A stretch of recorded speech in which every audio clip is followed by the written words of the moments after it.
কৃষক বন্ধুরা দেখুন, এই মুহূর্তে যে তিল গাছের ঠিক এই সময় ফুল আসছে। তো এই যে দেখুন, তো এই সময় কিন্তু আমাদের ওষুধ কিন্তু স্প্রে করতে হবে। তো এই সময় আমরা সার ব্যবস্থাপনা রাখবো সেচের সময়, এবং তার পাশাপাশি কীটনাশক পিজিআর কিন্তু আমরা ব্যবহার করব। দেখুন, আমরা যদি এই সময় পিজিআরটি ব্যবহার না করি তাহলে কিন্তু এই যে ফলন, যে পরিমাণে আমরা ফলন আশা করছি সেই ফলন কিন্তু আমরা পাবো না। তাই আমাদের কিন্তু পিজিআর ব্যবহার করতে হবে। আর এর পাশাপাশি সার ব্যবস্থাপনা রাখতে হবে, এবং কীটপতঙ্গ কিন্তু এই সময় ভীষণ আকারে কিন্তু আক্রমণ করবে। দেখুন, আমি আপনাদেরকে দেখাচ্ছি। এই যে দেখুন, আমি পাতা উল্টাচ্ছি, এই দেখুন।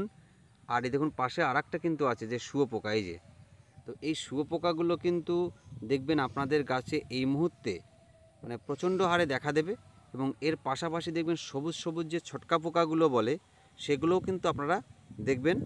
আর পাশাপাশি দেখবেন এই পাতাগুলো খেয়ে একদম ফুটো ফুটো করে দিয়েছে, এবং তার সঙ্গে এই দেখুন আরেকটা সাদা করে দিয়েছে মানে পাতাগুলোকে। তো এই পোকাগুলোকে আমরা দমন করব কিভাবে, সেই সমস্ত বিষয় নিয়ে আজকের ভিডিও আমি অমৃত, আমার ইউটিউব চ্যানেল কৃষক আপনাদের প্রত্যেককে স্বাগত জানাই।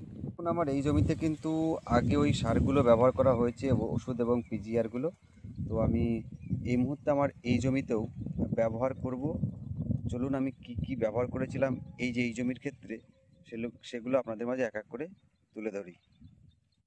এই মুহূর্তে আমরা এই জমিতে যে সারগুলো ব্যবহার করব আপনাদের মাঝে এক এক করে আমি তুলে ধরি। দেখুন, এই মুহূর্তে আমরা এই যে 19-19-19 সুষম সার এটা ব্যবহার করতে পারি, অথবা 12-61-0 এটা ব্যবহার করতে পারি।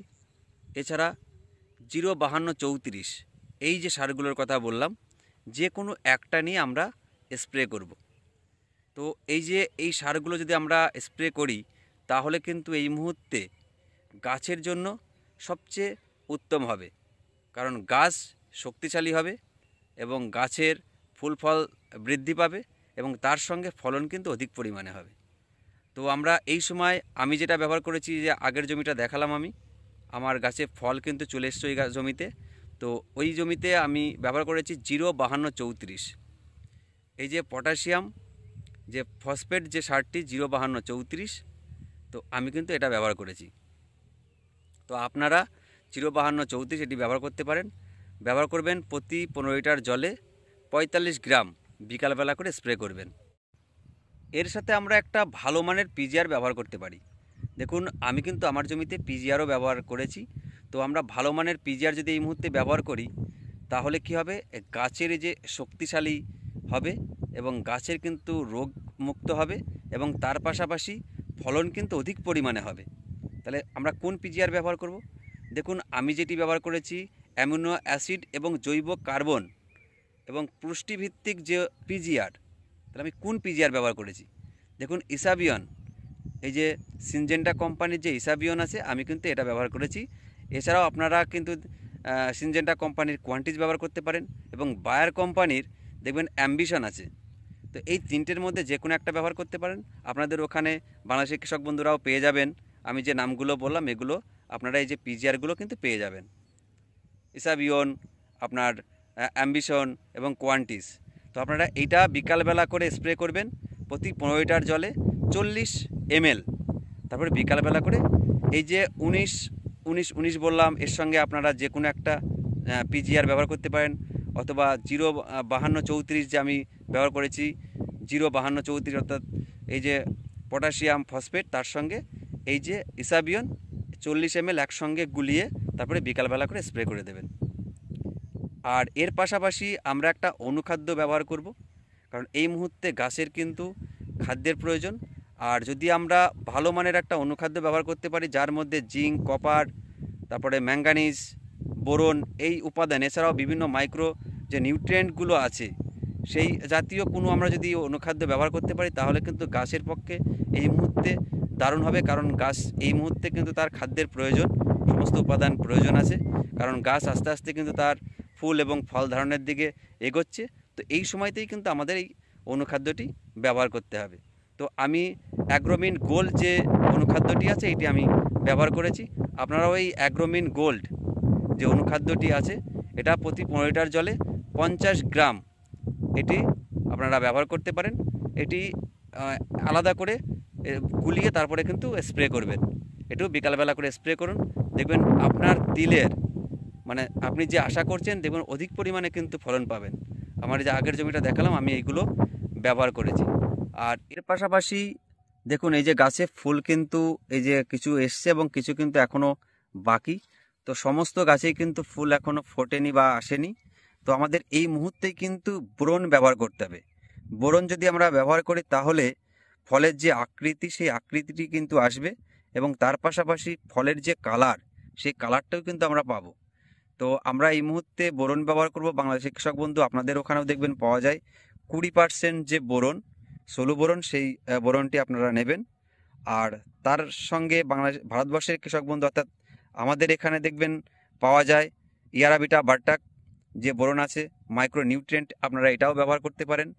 তো আমরা এই বোরন কিন্তু এই সময় ব্যবহার করব।